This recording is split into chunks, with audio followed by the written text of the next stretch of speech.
Hello, everyone. First things first, it's always good to get a comment. It is such a delight in the life of any and all content creators. Do not challenge me. This is a screenshot from Truth Social from Donald Trump's own account calling Putin crazy. So yes, he did say, honey, baby, sweetie, child, I have been covering the war in Ukraine daily from multiple sources since the annexation of Crimea, which took place 11 years ago. Every day for 11 years is a lot of information searching, a lot of data analysis, a lot of compiling of the stories. So this is not my first rodeo. Reconsider before you challenge me.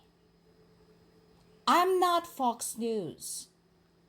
I don't deal in fake news. Moving right along. I want to start with this article. This is on the BBC website, and I think they're over-dramatizing a little bit. It is true that the new fiber optic drones are terrifying weapons, but then again, if you look at the overall development of the weapons technology through the course of this war, which has been unique and unprecedented, ask any war expert, all of these weapons are terrifying. This is not anything shocking or stunning. This is just another challenge that Ukrainian military and unfortunately Ukrainian civilians have to deal with. So what is this all about?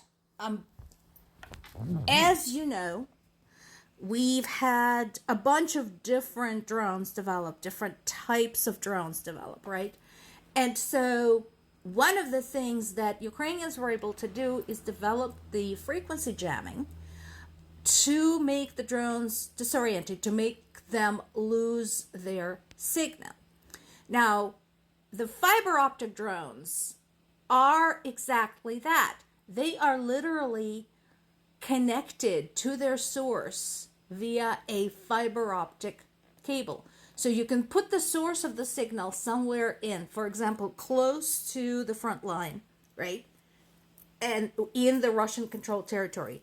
Then launch the drone, it drags the cable for several kilometers and then delivers whatever payload it has.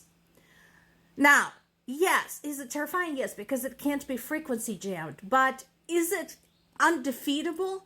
No. It's attached to the source by a tether. So is it hard to locate a single fiber optic cable in a vast wilderness of eastern Ukraine? Sure. But is it possible? Yes. You can cut off the cable. So I'm not sure why BBC is making it sound like that. Yes, it describes very dramatically how drones find people, how they destroy things. That has been happening, guys. This is nothing new. Is it a pain in the ass? Absolutely. Absolutely. At this point, I think most civilians in Ukraine, not just military, know what a drone sounds like. My parents do. You know, they tell me when I call them, hey, we are hearing buzzing over our head. It's a drone. So I think while it is terrifying and disheartening that Russians keep coming up with more deadly weapons to murder Ukrainian civilians, Ukrainian people are not stupid. They've shown this, and they will overcome this one as well. So this story is going around.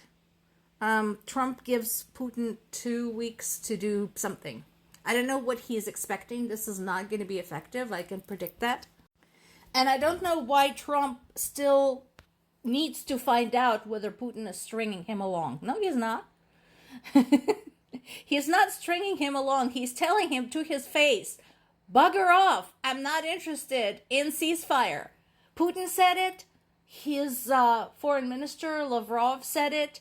His spokesperson, Peskov, said it. They're all saying the same thing. They're all showing with their actions the same thing. Surrender Ukraine.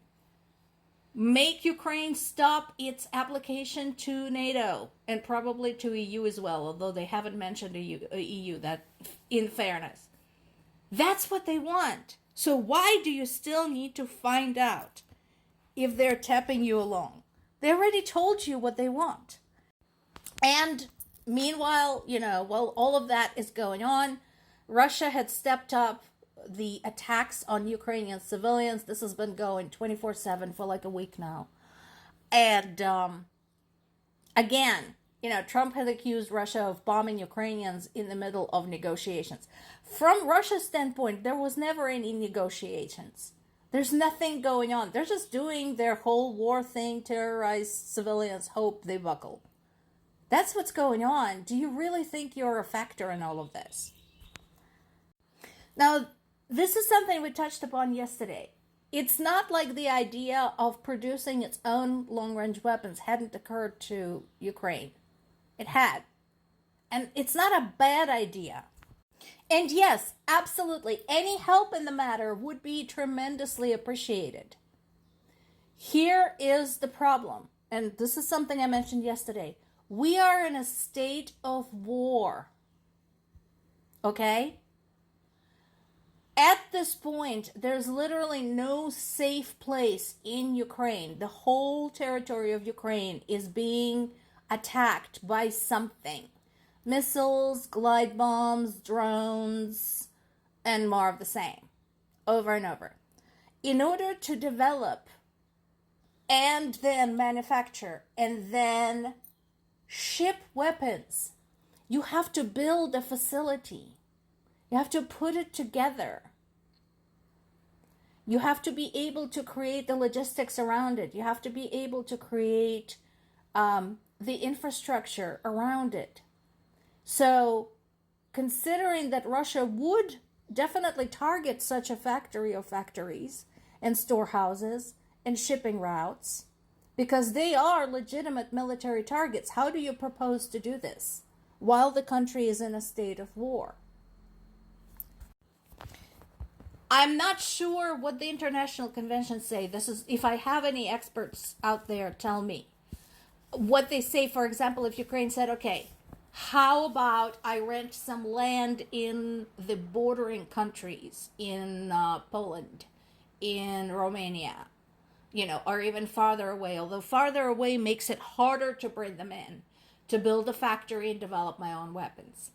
So that may be a possibility. Again, this is something I do not know anything about. So if I have any experts out there, please, speak up. It's a good idea, but how do you propose to execute it? Just saying you want to help is insufficient. Well, UN, better late than never. Once again, it took UN years to come up with a report that confirms that Russia has committed atrocities and war crimes against civilians in Ukraine's city of Kherson. The report does cover the repeated attacks by Russian forces against specifically Ukrainian civilians, talking about the patterns, talking about the fact that this is no one-off, this is not an accident, that this has been coordinated and targeted specifically for the purpose of murdering Ukrainian civilians. They're also talking about the taking of Kherson. So as a reminder, and they do cover this in the article, Kherson was captured 3 years ago in March of 2022. And then 8 months later, it was retaken by Ukrainians, which was huge, absolutely. And